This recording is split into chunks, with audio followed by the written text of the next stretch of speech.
My hands trembled as I pulled into the gravel driveway of Henderson and Associates. The law office sat like a fortress of mahogany and marble, intimidating in its formality. Today was the day we'd all been dreading and anticipating in equal measure, Grandpa Joe's will reading. I'd driven 3 hours from my small apartment in the city, leaving behind my construction job and the bills that seemed to multiply like weeds. The past month since Grandpa's funeral had been a blur of grief and uncertainty. He'd been more than a grandfather to me. He'd been my anchor when Dad walked out, my teacher when I needed guidance, my friend when the world felt too heavy. The parking lot was already crowded with familiar cars. Uncle Richard's pristine BMW sat next to Aunt Margaret's luxury SUV, both vehicles worth more than I'd make in 2 years. My rusty pickup truck looked embarrassingly out of place among the gleaming metal and chrome. Through the office windows, I could see them already assembled, the vultures circling what they assumed would be their feast. Uncle Richard straightened his expensive tie while Aunt Margaret clutched her designer purse like a shield. My cousins, Bradley and Stephanie, scrolled through their phones with the casual indifference of people who'd never known real struggle. I took a deep breath, tasting the familiar scent of rain on asphalt. Storm clouds gathered overhead, matching the tension I felt building in my chest. Grandpa had always said storms brought change, washing away the old to make room for something new. Little did I know how prophetic those words would prove to be. Capítulo 2. Unwelcome Truth. The conference room felt suffocating despite its spacious dimensions. Rich burgundy wallpaper and oil paintings of stern-faced judges created an atmosphere of judgment and finality. I took the last available chair, furthest from the polished oak table where Mr. Henderson, Grandpa's longtime attorney, arranged his papers with methodical precision. Uncle Richard dominated the conversation before we'd even begun, his voice carrying the authority of someone accustomed to being heard. "I trust everything's in order, Henderson. Dad was always meticulous about his affairs." Mr. Bray Henderson, a silver-haired man in his 70s, who'd known our family for decades, adjusted his wire-rimmed glasses and nodded solemnly. "Indeed, Mr. Patterson, your father left very specific instructions." Aunt Margaret leaned forward eagerly. "The farm's been appraised at nearly $2 million, hasn't it? Plus the investments and savings accounts." I shifted uncomfortably in my chair, feeling like an intruder at this family gathering. These people spoke of Grandpa's death like a business transaction, reducing his lifetime of hard work to dollar signs and decimal points. They'd barely visited him in his final years, too busy with their corporate lives and social climbing to spend time on a dusty farm. Yet here I sat, the grandson who'd helped him harvest corn every autumn, who'd learned to drive his old tractor, who'd listened to his stories on the front porch swing, the one who'd held his weathered hand as he drew his last breath. "Shall we begin?" Mr. Henderson's voice cut through my memories. The room fell silent except for the distant rumble of thunder outside. Capítulo 3. The reading begins. Mr. Henderson cleared his throat and began reading in the formal cadence reserved for legal documents. "I, Joseph William Patterson, being of sound mind and body, do hereby declare this to be my last will and testament." The preliminary legal language washed over us like background noise. My mind wandered to memories of Grandpa teaching me to fish in the creek that wound through his property, his patient hands guiding mine as I learned to cast a line. He'd never been one for fancy words or grand gestures, but his love had been as steady and reliable as the sunrise. To my son Richard, I leave my collection of antique farming equipment and the sum of $50,000. Uncle Richard's face tightened slightly, clearly less than he'd expected, but he nodded with practiced composure. To my daughter Margaret, I leave my late wife's jewelry collection and the sum of $50,000. Aunt Margaret's smile was strained but polite. The jewelry alone was worth nearly that much. To my grandchildren Bradley and Stephanie, I leave $10,000 each for their education funds. My cousins exchanged glances, their expressions revealing disappointment masked by entitlement. The room grew tense as Mr. Henderson continued through smaller bequests to longtime neighbors and the local church. With each bequest, the remaining value of the estate diminished, and I could feel the family's growing anxiety. Then came the moment that would change everything. "And to my grandson Thomas," Mr. Henderson paused, looking directly at me with an expression I couldn't quite read. Every eye in the room turned toward me, and I felt my heart hammering against my ribs.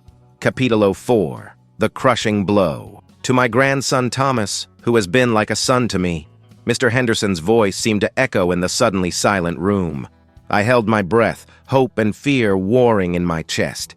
I leave my gratitude for the years of companionship and the knowledge that he will understand my decision. The words hung in the air like smoke from a dying fire. Uncle Richard's eyebrows shot up in surprise, while Aunt Margaret's mouth fell open slightly. My cousins looked confused, then smugly satisfied. "That's it?" Uncle Richard's voice carried a note of incredulous relief. "No monetary bequest? No property?" Mr. Henderson consulted his papers again. "That appears to be correct regarding the formal will." I felt the blood drain from my face. The room seemed to tilt sideways as the reality hit me like a physical blow. Nothing. After all those years of helping Grandpa maintain the farm, of being there when no one else cared, of loving him unconditionally, I was getting nothing. Aunt Margaret couldn't hide her satisfaction. "Well, I suppose that settles the matter of the farm. Richard and I will need to discuss the best way to handle the sale. The property market's quite strong right now," Uncle Richard added, already calculating profits. "We should be able to get top dollar, especially with that prime creek frontage." Their voices became a distant buzz as shame and hurt washed over me in waves. I'd never expected to inherit everything, but I'd foolishly hoped for something, some small token that proved I'd mattered to the man who'd raised me when my own father couldn't be bothered. The storm outside intensified, rain pelting the windows like tears I refused to shed. Capítulo 5. An Unexpected Revelation. I was gathering myself to leave, dignity barely intact, when Mr. Henderson's voice stopped me. "However, there is one additional matter." The room fell silent again. Uncle Richard, who'd been shaking hands with his sister in premature celebration, turned back toward the attorney with a frown. "Additional matter?" Aunt Margaret's voice carried a sharp edge of suspicion. "Mr. Henderson reached into his briefcase and withdrew a weathered manila envelope sealed with red wax that bore the impression of Grandpa's old signet ring. "Your father left specific instructions that this envelope be opened only after the formal will reading and only in the presence of Thomas." My heart began to race again. Uncle Richard's face darkened with irritation. "What kind of games was the old man playing? If there's a codicil to the will, it should have been read with the rest of the document." "This isn't a legal addendum," Mr. Henderson explained carefully. "It's a personal letter, along with some additional documentation that your father felt Thomas should see." Aunt Margaret crossed her arms defensively. "Well, if it's not legally binding, then it hardly matters, does it?" But Mr. Henderson was already breaking the wax seal with deliberate ceremony. The envelope opened to reveal several sheets of paper covered in Grandpa's familiar handwriting, along with what appeared to be official documents folded beneath. "Your grandfather specifically requested that I read this aloud," Mr. Henderson said, unfolding the letter with gentle hands. The room held its collective breath as he began to read words that would shatter everything we thought we knew. Capítulo 6. Grandpa's True Voice. Mr. Henderson's voice took on a warmer tone as he read Grandpa's handwritten words. "My dear Thomas, if you're hearing this, then I've gone on to join your grandmother, and you're probably feeling pretty confused and hurt right about now. I know my family well enough to guess they're already planning to sell the farm and divide up the money like I was nothing more than a bank account with a heartbeat." Uncle Richard shifted uncomfortably in his seat, his face reddening slightly. "But here's what they don't know, son. About 5 years ago, when I saw how little my own children cared about this land that's been in our family for 4 generations, I made some changes. Legal changes that I kept to myself." Aunt Margaret leaned forward sharply. "What kind of changes?" Mr. Henderson continued reading without acknowledging her interruption. "Thomas, you're the only one who ever truly understood what this farm means. You're the one who helped me fix fences in the rain, who learned the names of every field and creek. You're the one who sat with me on the porch and listened to stories about your great-grandfather who cleared this land with his own hands." My throat tightened with emotion as Grandpa's voice seemed to speak directly to my heart. "So I did something that might surprise everyone in that room." I transferred ownership of the farm to you 3 years ago, son. It's been yours all along, you just didn't know it." The silence that followed was deafening. Uncle Richard's face had gone from red to white, while Aunt Margaret looked like she'd been slapped. "That's impossible," she whispered. Capítulo 7. The Hidden Truth. Mr. Henderson set down the letter and reached for the official documents beneath it. "I have here the deed transfer, properly notarized and filed with the county recorder's office 3 years ago. The farm has legally belonged to Thomas since that time." The papers rustled as he spread them across the table.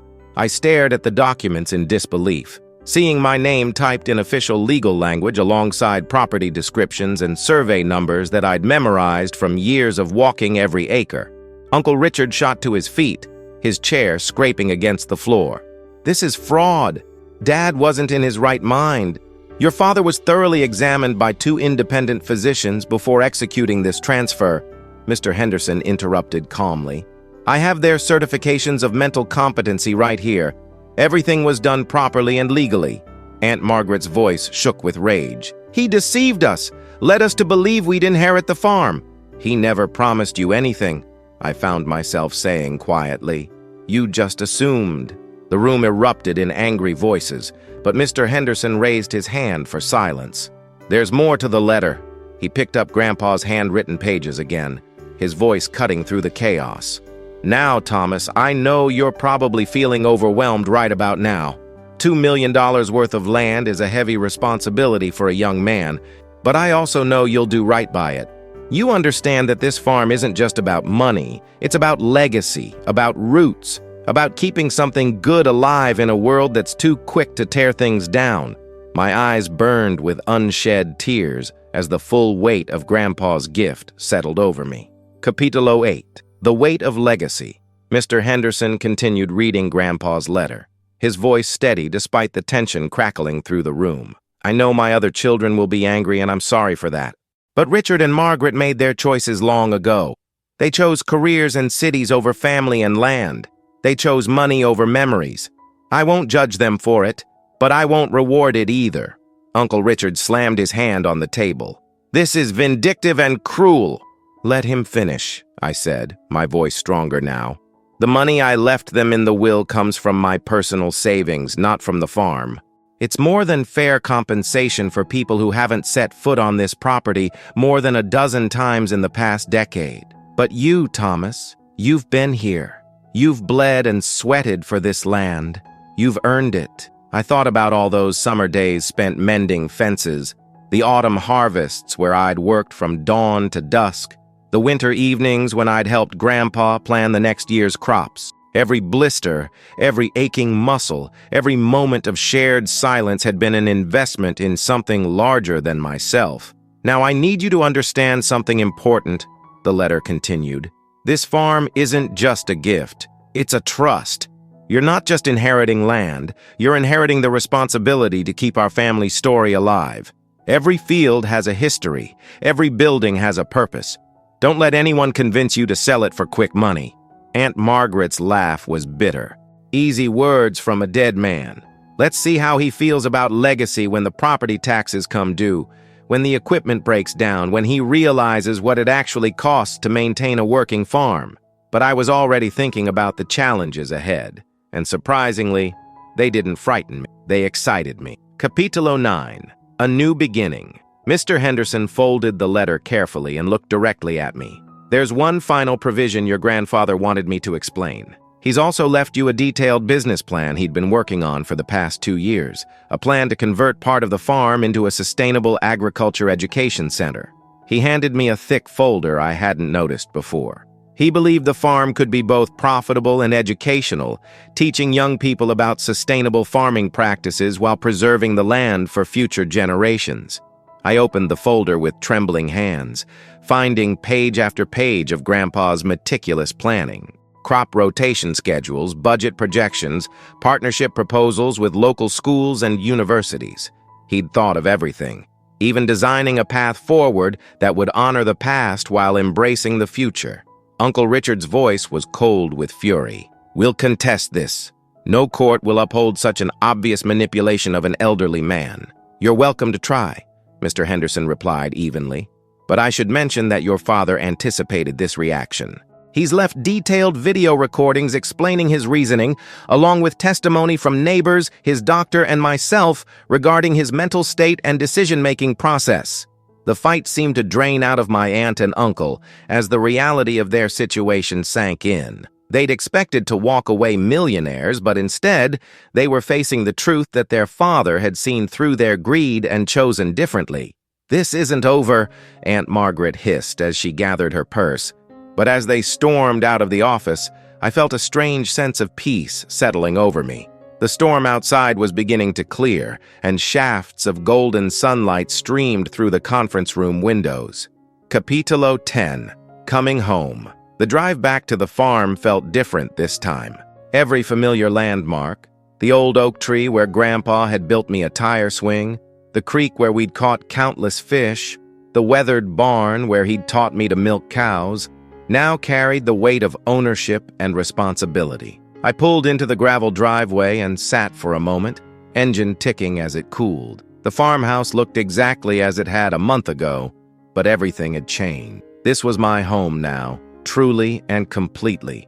I walked to the barn where Grandpa had kept his office, a cluttered space filled with decades of farm records, weather logs, and handwritten notes about everything from soil conditions to equipment maintenance. His coffee mug still sat on the desk, a ring of dried coffee marking where he'd set it down for the last time. On the desk, I found another envelope with my name written in his careful script. Inside was a single sheet of paper with just a few lines. "Thomas, by now you know the truth. This land chose you as much as you chose it. Trust your instincts, work hard, and remember that the best crops grow from the deepest roots. Your grandmother and I will be watching over you always. Make us proud, son. Grandpa Joe." I sank into his old chair, overwhelmed by gratitude and grief in equal measure. Outside, the storm had passed completely, leaving the air clean and fresh. The late afternoon sun painted the fields in shades of gold and green, and I could almost hear Grandpa's voice on the wind, telling me it was time to get to work. Tomorrow would bring challenges I couldn't yet imagine, but tonight, I was home. Capítulo 11. The True Inheritance. 6 months later, I stood in the same barn office, but now it bustled with activity. The Sustainable Agriculture program was in its pilot phase, with 20 students from the local community college learning hands-on farming techniques. Their laughter and eager questions filled the air where once there had been only silence. The farm was thriving in ways I'd never imagined possible. We'd planted heritage varieties of corn and soybeans, established a small organic vegetable operation, and even started raising heritage breed chickens. Every decision honored Grandpa's vision while building toward a sustainable future. Uncle Richard and Aunt Margaret had indeed tried to contest the will, but their legal challenge had been dismissed quickly. The evidence of Grandpa's mental competency was overwhelming, and their own neglect of the family farm worked against them. They'd stopped speaking to me entirely, but I'd found peace with that loss. The real inheritance hadn't been the land or the money. It had been the knowledge that I was exactly where I belonged. Every sunrise brought new possibilities. Every season brought new lessons. And every day brought me closer to understanding what Grandpa had really given me: purpose. As I locked up the office and headed toward the farmhouse, I noticed a young couple walking through the fields with their children, part of our weekend educational tours. The little boy was asking his father about the different crops, his eyes wide with curiosity that reminded me of myself at that age. This was what Grandpa had envisioned, not just preserving the past, but nurturing the future. The farm would continue for generations, teaching and sustaining, growing and giving back. I paused on the front porch, looking out over the land that had shaped my family for 4 generations. Somewhere in the distance, I could swear I heard Grandpa's approving chuckle carried on the evening breeze. Thank you for listening to this story about family, legacy, and the true meaning of inheritance. Sometimes the greatest gifts aren't the ones we expect, but the ones that help us discover who we're meant to become. Please let me know in the comments where you're listening from. I love hearing from viewers all around the world. And if this story touched your heart, don't forget to subscribe to the channel for more heartwarming tales. Until next time, remember that the best inheritances are the ones that keep giving long after they're received.